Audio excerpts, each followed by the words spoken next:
sepakat hukumnya malah mengambil. Masya Allah. Ya. Jadi kalau Allah sudah memberi keringanan, harus kita ambil. Kita ambil itu Allah mencintai kita, senang Allah sama kita. Daripada kita nggak ngambil ibaratnya. Iya, walaupun hukumnya boleh nggak ngambil. Iya, boleh nggak ngambil kan? Ibarat orang memberi kan? Iya. Orang memberi, misalnya Ustaz memberi saya kurma nih 1 kilo. Ketika saya ambil, Ustaz senang kan? Senang saya.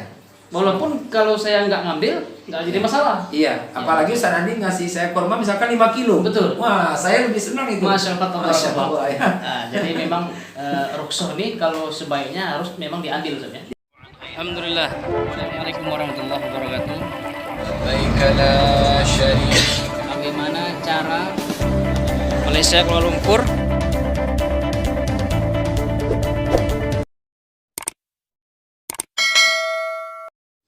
Assalamualaikum warahmatullahi wabarakatuh. Kembali lagi di channel Muskandi PK. Apa kabar semuanya? Semoga selalu dalam lindungan Allah Subhanahu wa taala walaupun di masih masa pandemi. Kali ini saya tidak sendirian. Saya bersama Ustadz Kondang. Ustadz Kondang kita ini sudah merang melintang di dunia dakwah. Jadi terutama beliau ini di dunia travel umroh. Alhamdulillah beliau sudah bolak-balik dari kota Mekah. Jadi pada kesempatan video kali ini kita akan membahas sholat selama keberangkatan umroh. Nah, jadi nanti beliau akan memaparkan bagaimana tentang sholat selama keberangkatan umroh. Itu luar biasa nanti. Misalnya sholat di atas pesawat, kemudian ada sholat qashar, jamak dan segala macam. Oke, sebelum kita lanjut ke pembahasannya yang akan disampaikan oleh Ustadz kita Mulyadi, jangan lupa seperti biasa like, subscribe, dan share ke media sosial lainnya. Semoga video kali ini bermanfaat untuk kalian semua. Jadi langsung saja kita simak videonya bersama Ustadz Mulyadi. Kepada Ustadz kami persilakan. Assalamualaikum warahmatullahi wabarakatuh. Alhamdulillah, salatu wassalamu ala rasulillah. Jadi memang betul bahwa sholat selama keberangkatan umroh ini penting juga kita ilmui ya. Bahkan mungkin ada bahasa lain kita siasati ya, termasuk misalkan di tanah suci nanti di Masjidil Haram, Masjid Nabawi, itu harus kita siasati. Apa siasatnya? Jangan sampai ya selama kita berada di tanah suci ini tidak kita manfaatkan untuk sholat semaksimal mungkin, sebaik mungkin. Kenapa? Sholat di Masjidil Haram itu keutamaannya ya lebih baik setara dengan 100.000 kali sholat. Masya Allah. Kita sholat di masjid yang lain, di masjid kita di Indonesia ini 100.000 kali. Kalau di Masjid Nabawi 1.000 kali. Nanti kita juga akan mampir ke masjid yang pertama dibangun Rasulullah dengan para sahabat, Masjid Kuba. Itu juga masjid yang utama juga. Sholat di Masjid Kuba sekali pahalanya sama dengan menunaikan ibadah umroh satu kali. Subhanallah ya. Nah, jadi sholat ini selama keberangkatan umroh harus benar-benar kita perhatikan. Kita tunaikan sebaik dan semaksimal mungkin. Nah, tentu saja dalam perjalanan umroh ini kita sedang bersafar ya. Kita sedang bersafar. Nah, dalam safar ini Allah Subhanahu wa taala dan Rasulnya Nabi kita Muhammad SAW memberikan rukhsah keringanan bagi kita yang sedang bersafar. Bisa beribadah ya tidak seperti biasanya. Itu namanya rukhsah. Biasanya kita sholat di tempat kita 4 rakaat, maka rukhsahnya ketika dalam perjalanan boleh dikosor jadi 2. Ketika kita di tempat kita sholatnya waktunya sendiri-sendiri, zuhur sendiri, asar sendiri. Ketika dalam perjalanan boleh dijamak, digabung, dikerjakan asar di waktu zuhur sekalian atau zuhur dikerjakan di waktu asar sekalian, zuhur sama asarnya. Namanya jamak takhir, jamak takdim ya. Nah, itu contohnya. Lalu sholat di apa saja yang kita perhatikan dari sholat ini. Ketika kita berangkat sudah jelas kita akan dituntut bisa menunaikan sholat jamak dan qashar terlebih dahulu ya. Sholat jamak dan qashar terlebih dahulu. Seorang jamaah umroh harus tahu ini. Kenapa? Sulit kita hindari untuk tidak mengerjakan sholat jamak dan qashar ini. Karena situasinya memang sangat mendukung untuk kita harus mengerjakan sholat jamak dan qashar ini. Contoh, kita berangkat dari Bandara Soekarno-Hatta mau umroh misalkan ya, nah, lewat Bandara Soekarno-Hatta itu kita berangkat. Kalau kita dari Bengkulu contoh saja ya, karena kami berdomisili di Bengkulu, kita berangkat ke Jakarta itu zuhur, asar, sampai malamnya baru berangkat. Jadi di Bandara Soekarno-Hatta Jakarta itu kondisinya luar biasa padat ya, musolanya kecil. Sementara walaupun kita sudah berada di Bandara Soekarno-Hatta, itu status kita dalam syariat kita sudah tergolong musafir karena bukan di tempat kita lagi. Ya, ditambah lagi kondisi bandara, musola bandara seperti itu. Ya, orang sampai antri kadang sholat. Kadang kita lagi sholat itu aja, untuk berzikir saja kita merasa sudah didesak oleh orang yang antri mau sholat lagi gitu. Nah, bagaimana kita mau bisa sholat sendiri-sendiri? Terpisah, zuhur sendiri, asar sendiri. Nah, ini diantara alasan keadaan membolehkan kita untuk menjamakkan qasar. Apalagi jarak yang kita tempuh memang sudah memenuhi syarat. Ya, ada 2 marhalah, ulama menyebutkan 81 kilo, ini udah lebih. Kemudian lagi ada yang menyebutkan itu boleh 3 farsah. 3 farsah itu lebih pendek lagi dalam kitab fikih sunnah ya. Artinya tidak sampai 6 kilo seseorang sudah boleh menjamak sholat, mengqasar sholat. Sampai begitu. Ya, yang penting sholatnya nggak boleh ditinggal. Bagus sekali. Jadi orang Islam itu ya tidak ada kata boleh meninggalkan sholat selagi nyawa digandung badan. Apapun kondisinya, mau sakit parah sekalipun, kecuali dia koma, Betul. ya pingsan, ya. Bisa Dia masih nggak bernapas sadar. ya? Iya. Ya. Selagi napas ada dan dia sadar, separah apapun sakitnya, dia tetap wajib sholat. Ya, tetap wajib sholat. Nah, termasuk dalam perjalanan, nggak boleh kita sampai meninggalkan sholat dalam perjalanan. Apalagi ini mau umroh, zuhur sampai tinggal, naudzubillah ya. Nah, biar nggak tertinggal itu tadi, itu sudah ada kemudahan dari Allah. Zuhur dengan asar langsung kita kerjakan. Jangan dipisah, jangan zuhur sendiri. Karena khawatirnya kondisi di bandara luar biasa begitu, apalagi saat Covid ini. Kita terlalaikan. Ya, kita tunda-tunda asarnya nanti sajalah, asar masuk nanti saya sholat asar lagi sendiri. Lagi pula ini akan menyulitkan para petugas ya, yang diamanahkan untuk mengurus kita. Kita jamaah mau pisah-pisah sholatnya. Tahu-tahu kita nanti hilang sendiri nanti di Soekarno-Hatta, dicari-cari orang. Nah, ini akan menyulitkan petugas-petugas travel umroh tempat kita berangkat. Nah, itu ikuti saja ketentuan dari pihak travel, insya Allah mereka semua sudah kenal. Ya. Lalu kemudian itu sudah jamak qasar di sana di Bandara Soekarno-Hatta. Seandainya kita berangkat sebelum maghrib, naik pesawat, ya, naik pesawat kita berangkat sebelum maghrib, itu kita akan sholat lagi di atas pesawat. Itu kemana Ustaz? Harus ngerti tayamum. Tayamum ya. Nah, seorang calon tamu Allah harus ngerti tayamum. Sholatnya duduk atau berdiri itu Ustaz? Duduk Ya? di atas bangku pesawat itulah. Ya, kita tayamum terlebih dahulu, ya. Tayamum dengan debu yang ada. Aslinya tanah, kalau tanah nggak ada debu boleh. Di pesawat ada nggak debu? Insya Allah ada. Cuman mata aja kita aja nggak bisa lihat. Iya. Insya Allah pasti ada debu.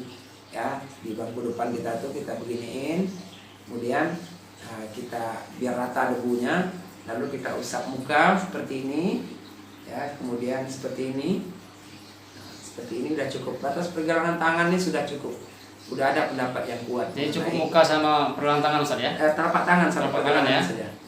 Ya, meskipun ada juga sebagian ulama yang berpendapat sampai siku, silakan. Tapi sampai tangan pun itu sudah kuat insya Allah. Karena ayatnya juga untuk tayamum itu famsahu bi wujuhikum wa aydikum saja.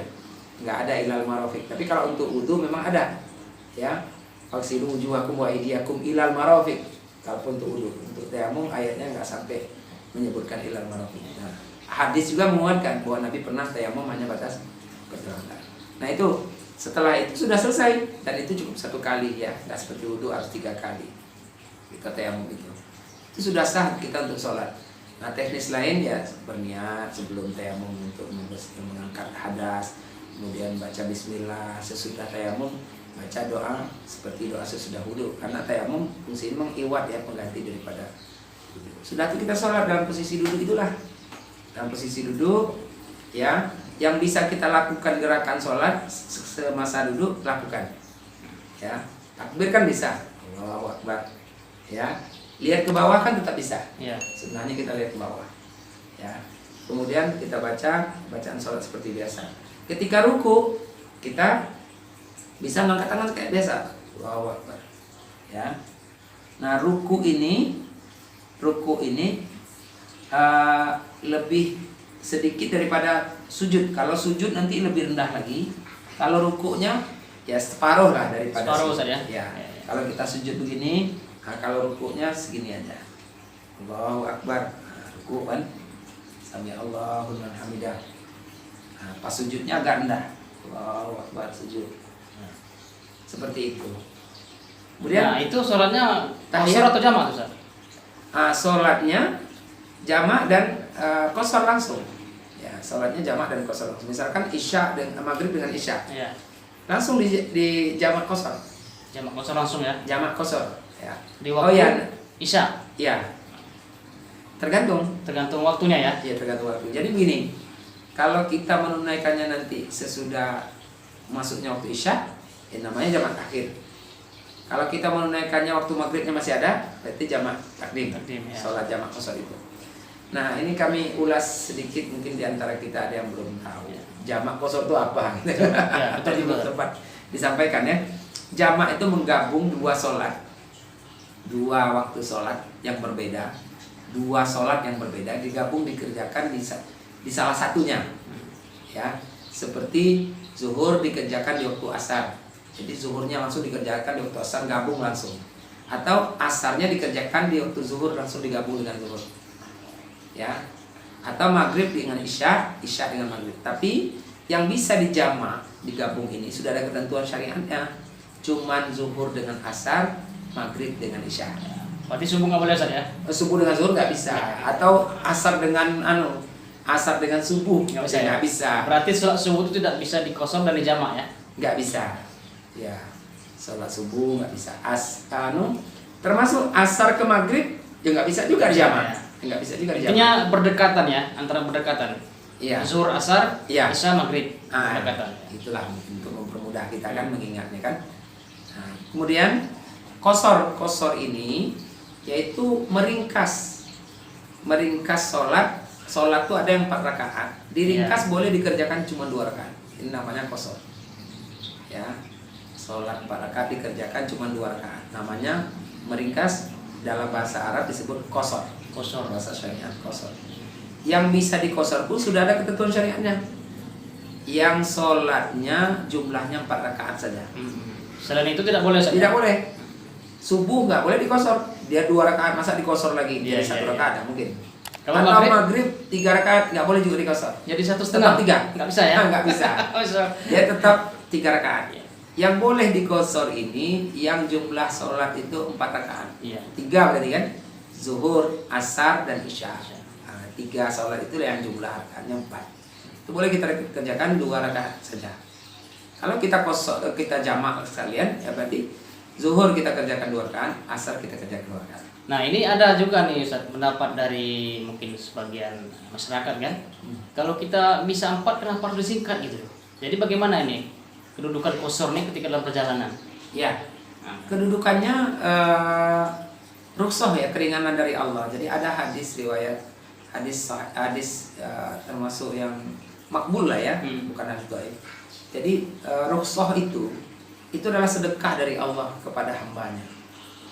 Ya, dalam hadis yang lain, dalam hadis kursi itu disebutkan, aku lebih mencintai hambaku yang apabila aku beri keringanan, dia mengambilnya. Maka ada ulama yang pendapat menyikapi hadis kursi ini sunnah muakkad hukumnya, malah mengambil. Masya Allah. Ya. Jadi kalau Allah sudah memberi keringanan, harus kita ambil. Kita ambil, itu Allah mencintai kita, senang Allah sama kita. Daripada kita nggak ngambil ibaratnya. Iya, walaupun hukumnya boleh nggak ngambil. Iya, boleh nggak ngambil kan? Boleh. Ibarat orang memberi kan? Iya. Orang memberi, misalnya Ustaz memberi saya kurma nih 1 kilo. Ketika saya ambil, Ustaz senang Oh, kan? senang saya. Walaupun kalau saya nggak ngambil, nggak jadi masalah. Iya, apalagi Ustaz Andi ngasih saya kurma misalkan 5 kilo. Betul. Wah, saya lebih senang itu. Masya Allah. Masya Allah ya. Nah, jadi memang rukhsah ini kalau sebaiknya harus memang diambil Ustaz ya. Diambil, ya. Apalagi memang kondisi kita memang masyakko, memang sudah memenuhi standar syariat untuk kita boleh mengambil rukso itu ya. Nah, di atas pesawat lagi. Kemudian itu jamak dan qasar ya. Kalau niat bagaimana? Niat cukup di hati saja. Kalau kita nggak hafal ya lafadznya. Karena ketentuan lafadz pun tidak ada yang baku dalam syariat ini. Lafadz niat itu banyak, itu arahan-arahan dari ulama. Itu banyak juga itu Ustaz. Ini kita sambil saya bertanya Ustaz ya. Itu banyak juga saya temui masyarakat itu bertanya. Ada ketika seorang imam kan, ada yang lafaz niatnya dilafazkan artinya. Kalau bahasa kita itu dikeraskan kan. Nah, ada cuman dalam hati tiba-tiba sudah Allahu Akbar gitu kan. Nah, ini tolong penjelasannya Ustaz, bagaimana ini? Jadi biar masyarakat ini juga nggak salah paham. Sebenarnya kan sama saja, tapi tetap ada apa perbedaannya ini Ustaz? Ya, dua cara ini sebenarnya boleh semua, boleh semua. Malah kalau kita merujuk kepada apa yang dipraktikkan Nabi, itu tidak kita jumpai ya. Saya sampai hari ini belum saya jumpai Rasulullah dalam sholat itu contohnya beliau pernah melafadzkan membunyikan niat dan didengar oleh sahabat lalu diriwayatkan hadis gitu. Belum ada dengar ya. Nah, kenapa? Karena ulama sepakat memang tempatnya niat itu di hati. Ya, mahal atau makom tempatnya niat itu memang di hati. Ya. Kalau kita bicara nazar baru nazar harus dilafaz ya di lidah, di lisan. Jadi kalau nazar itu harus di lisan. Di lisan dilafazkan ya. Terus ada orang imam sekarang sebagai Islam sholatnya niatnya dilafazkan dan tidak. Dua-duanya boleh. Boleh ya. Yang paling wajib di hati. Ya, niat itu karena memang asli tempatnya di hati. Nah, yang lisan ini ada sebagian ulama menyebutkan ini hanya memperkuat saja, mempermantap saja. Nah, dan yang tidak boleh itu jelasnya yang tidak sholat. Ya tidak sholat. Tidak sholat. Nggak usah kita ribut. Ya, dia sibuk memperdebatkan ini tapi dia tidak sholat. Dia nah, tidak ini sholat. yang jadi masalah. Yang penting sholatnya itu. Betul. Ya, walaupun niatnya dalam hati saja atau dilafadzkan juga boleh, silahkan. Oke, lanjut Ustaz. Ya. Lalu kemudian sholat di masjid yang paling mulia, Masjid Nabawi, Masjidil Haram, ini harus kita siasati. Kenapa? Nabi SAW ingat bersabda, sholat di Masjidil Haram 100.000 kali lipat ya dibanding sholat di tempat lain. 100.000 kali lipat. Sholat di Masjid Nabawi 1.000 kali lipat. Nah, maka usahakan semaksimal mungkin, sebanyak mungkin kita sholat di masjid ini. Kenapa sebanyak mungkin? Karena Nabi tidak sebutkan sholat tertentu. Kalau Rasulullah menyebutkan hanya berlaku untuk sholat wajib saja, ya kita bisa jadi lalai untuk yang lain. Betul, tidak Tapi berlaku ini sunnah berarti. Iya, tidak berlaku untuk sholat yang lain selain sholat wajib. Tapi tidak disebutkan itu kan dalam hadisnya? Tidak disebutkan. Berarti kan ini berlaku umum. Betul. Karena Rasulullah mengatakan sholat di Masjid Nabawi berarti berlaku untuk sholat apa saja, termasuk sholat sunnah, sholat tahajud, sholat jenazah. Nah, makanya Bapak Ibu yang berangkat ke tanah suci, baik haji maupun umrah, ini harus kita siasati untuk tidak kehilangan kesempatan sholat. Contohnya sholat jenazah misalkan, jangan sampai kita kehilangan karena mengutamakan zikir yang panjang, lebih mengutamakan berdoa yang panjang. Lalu imamnya sholat jenazah kita nggak ngikut. Kita masih berdoa. Kita masih berdoa, masih berzikir. Ini rugi. Kenapa? Berarti kita sudah kehilangan satu kesempatan sholat jenazah yang nilai sholat jenazah itu 100.000 kali lipat sholat kita jenazah di Indonesia ini. Kalau kita sholat jenazahnya di Masjidil Haram. Saya pernah dengar juga itu 1 kirot pahalanya itu Ustaz. 1 kirot. 1 kirot itu sebesar apa? Gunung ya? Oh, bukan. 1 kirot itu sholat. Ya, itu sholat jenazah. Iya, ya benar. jenazah tadi. 1 kirot ya. Mana sudah 1 kirot dikalikan lagi 100.000 kali. Betul ya. Lipat ya. 1 kirot itu tidak salah saya sebesar Gunung Uhud. Gunung Uhud ya. Nah, Masya Allah. Lingkarannya ada yang menyebutkan sekitar 7 kilo ya. Masya Allah. Kelilingnya. Jadi sangat disayangkan ketika kita tidak ikut sholat jenazah Ustaz ya. Ya, selama di tanah suci. Jadi memang doa ini kapan Ustaz? Supaya kita nggak ini kan? Oh baik. Jadi Bapak Ibu calon tamu Allah, hampir ya setiap sesudah salat wajib baik Masjid Nabawi, Masjidil Haram itu selalu ada salat jenazah. Iya. Nah, ini khususnya bagi Bapak Ibu yang belum pernah berangkat beribadah ke sana, kami insya Allah bilang pastikan nanti berdosa kita. Ya. Hampir rata-rata, sangat jarang kita jumpa sesudah sholat tuh nggak ada sholat jenazah. Sangat jarang sekali. Rata-rata selalu ada. Selalu ada ya. Selalu ada. Makanya siasat kita sholat di Masjid Nabawi, zikirnya jangan sepanjang kita zikir di Indonesia ini, Iya. zikirnya banyak semua dibaca kan sampai 10 menit, 15 menit. Kita udah nggak kebagian sholat jenazah bersama imam, rugi kita. Jadi utamakanlah yang sholat itu. Nah doanya kapan? Doanya itu antara azan dan iqamah. Itu Antara azan dan iya, iqamah. kita yang biasa berdoa macam-macam sesudah sholat wajib, itu kita alihkan tempatnya, kita doakan kepada Allah setelah azan sampai iqamah. Karena di Mekah Madinah jarak antara azan dan iqamah itu sangat jauh sekali, Sangat jauh ya. sangat lama sekali. Nah disitulah kita mintakan. Terus nanti nggak mustajab? Oh enggak, jawabannya mustajab. Jadi waktu yang mustajab untuk kita berdoa tidak hanya sesudah sholat wajib, tapi juga disebutkan oleh Rasulullah antara azan dan iqamah. Nah, ada riwayat Imam Ahmad, Rasulullah SAW bersabda, "Ad-du'a'u bainal adzan wal iqamah la turad." Doa antara azan dan iqamah itu tidak tertolak. Masya Allah. Tidak tertolak, ya. Jadi antara azan dan iqamah lah kita banyak-banyak berdoa. Apa yang meminta? Iya, Untuk akhirat kita, ya untuk orang tua kita ampunan, untuk keluarga kita, untuk kebaikan dunia keluarga kita boleh juga. Samping untuk akhirat kita tuh dunia pun boleh dengan syarat tidak mengandung maksiat dan silaturahim. Doa itu kan yang nggak boleh mengandung maksiat dan memutus silaturahim itu nggak boleh, Masya Allah. ya itu nggak boleh. Tapi yang lain yang baik-baik itu boleh, minta rezeki yang banyak. Jadi supaya mintalah anak sebanyak-banyaknya sukses, saja. ya supaya anak kita Misalnya ya. sukses. Anak kita mungkin yang sudah menikah lama belum dapat keturunan, minta sama Allah supaya diberi keturunan dan sebagainya. Yang belum Nah ini ada juga nih Ustaz, maaf Ustaz. Sebagian jemaah mungkin kita temui kan di tanah suci itu, ketika dia udah merasa capek ziarah kan, kemudian dalam keadaan ngantuk gitu kan, kemudian jarak mungkin hotel dengan masjid itu agak jauh, misal 1 kilo gitu kan. Iya, iya. Nah jadi mereka nih ada yang memilih saya sholat di hotel aja nih gitu kan. Iya. Nah dibandingkan sholat di masjid. Padahal sholat di masjid tadi yang Ustaz sampaikan, kalau di Nabawi 1000 Iya. kali dibanding sholat di tanah air. Iya. Kalau di Masjidil Haram 100.000. 100.000. Nah ini kan luar biasa. Luar biasa. Nah bagaimana penjelasannya Ustaz? Tolong dikuatkan. Kemudian bisa nggak dikali-kalikan berapa tahun nih kita di Indonesia Iya. hidup kalau sholat di Masjidil Haram? Ya baik. Jadi Bapak Ibu calon tamu Allah, rugi sekali ya kalau seandainya kita masih bisa kita kuatkan untuk berangkat ke masjid sholat, kita lemah-lemahkan gitu, kita manja-manjakan badan kita ini kan.